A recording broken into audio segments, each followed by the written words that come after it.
Hello, I'm Dan Hale. I'm an extension meat specialist here. I work for the Texas A&M AgriLife Extension Service, and I'm going to talk to you today about the National Beef Quality Audit. This is a 25-year research project in the making. The first set of results came out in 1991, and the second set then 1995, and every 5 years after that. Now, the National Beef Quality Audit is a comprehensive survey that was developed to evaluate the beef industry's efforts to improve beef quality. It's conducted every 5 years, and it's funded by the Beef Checkoff, which is the $1 that is given by each cattle producer when they sell an animal to a general fund, which allows that money to be used for research, education, and promotion. And this is one of those research projects that they had developed and done every 5 years, even through 2016.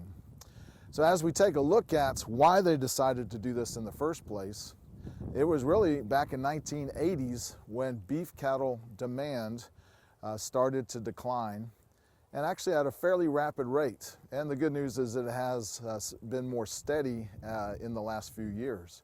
So as you can see from this chart, that as beef demand has declined, demand for other proteins has increased, particularly poultry. And so the beef industry determined that they needed to look and determine why consumers were starting to go away from beef. And part of that might be due to price, but they wanted to know what the quality issues were with respect to consumers that consumed beef products.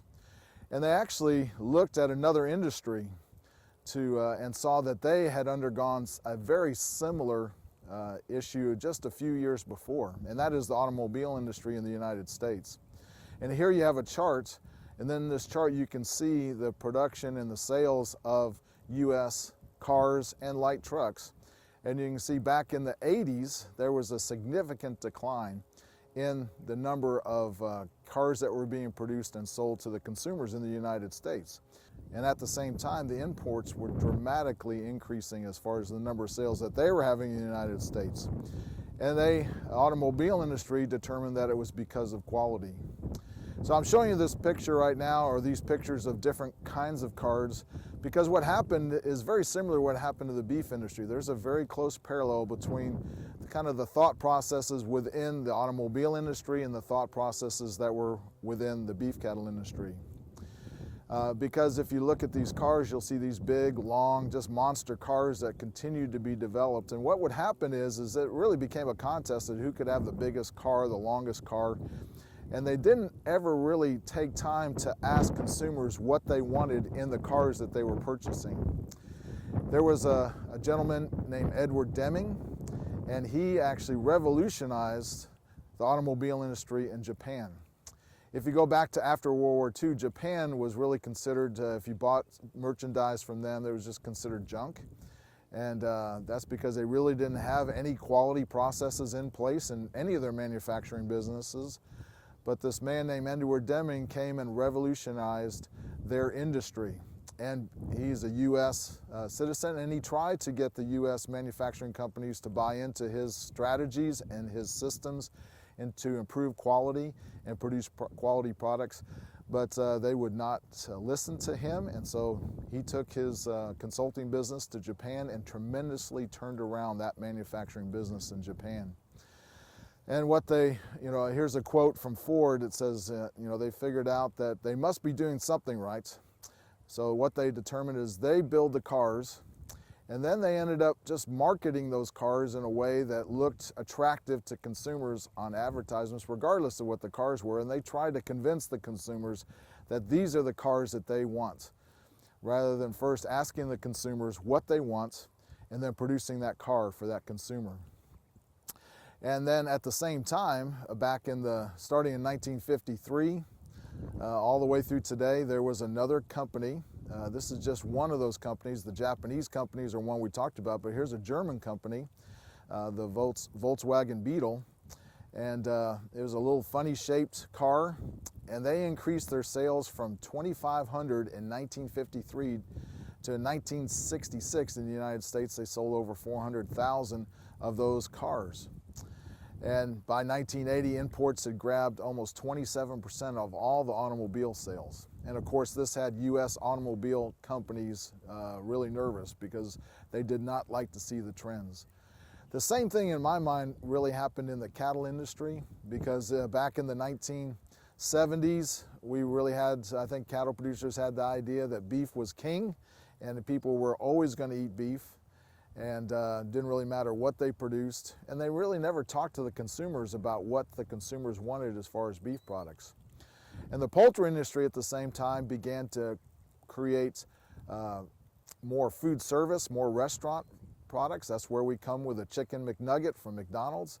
They also began to produce more consumer-friendly products that could be cooked in a very quick amount of time, maybe even just microwaved, where the beef industry really never went into that product development up until the 1990s. So they were about probably 20 years behind the poultry industry in developing new products and asking consumers what they wanted.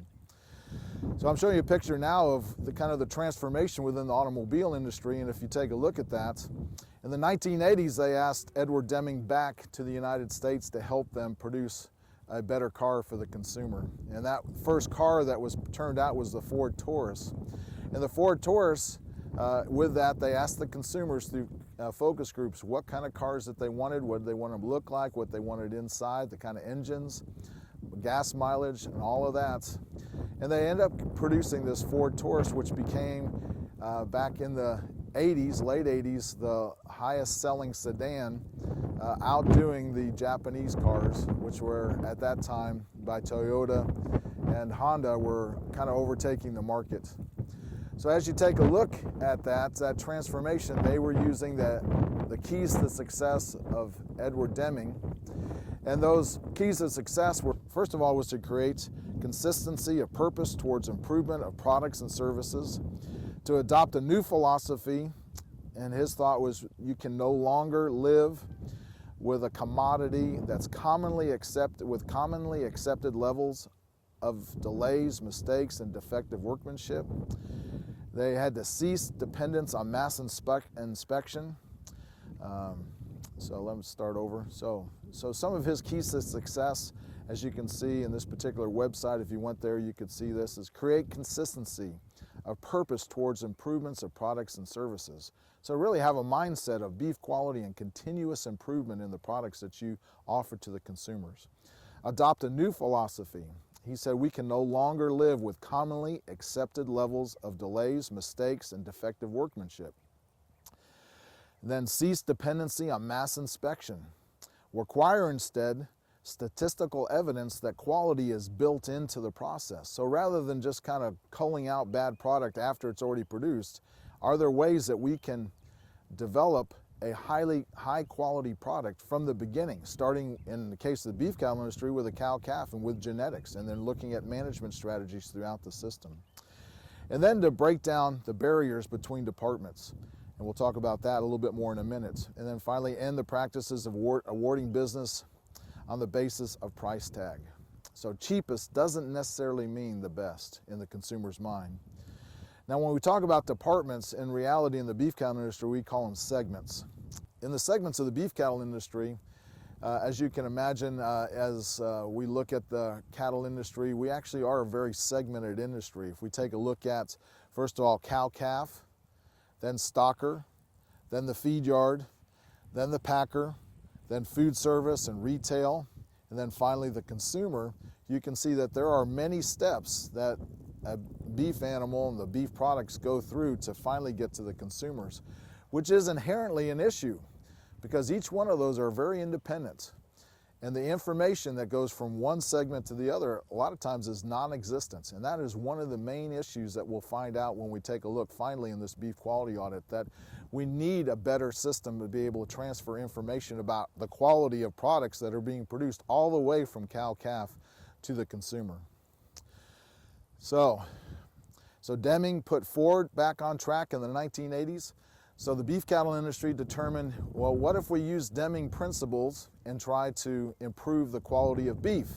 So let's see if we can't take that and same principles and use them for the beef industry. All right, so So the Deming Cycle, which is what the beef cattle industry decided to try to implement, the first part of that is, first of all, you should check to see what you are producing. Secondly, you act by putting a plan in place to make a better product, a more consistent product, looking for ways to continually improve the products that you are producing, and then you do it. And then you check it again and you go through. And that's kind of what the quality audit, why we do it every 5 years. We're checking to see the level of improvement in the quality of the beef that we are producing as a nation.